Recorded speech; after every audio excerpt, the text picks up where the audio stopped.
The safest choice a driver can make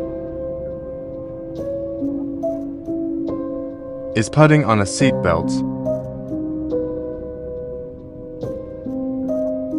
You reduce the risk of a fatal injury by 45% and a moderate to critical injury by 50%. Don't believe me?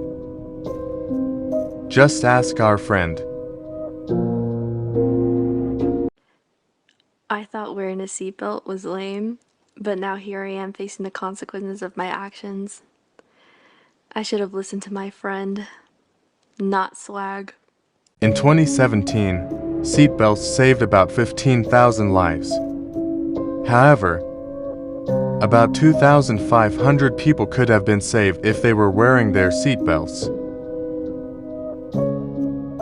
Don't be part of the statistics. Wear a seatbelt. You are safer buckled up than with an airbag not buckled up.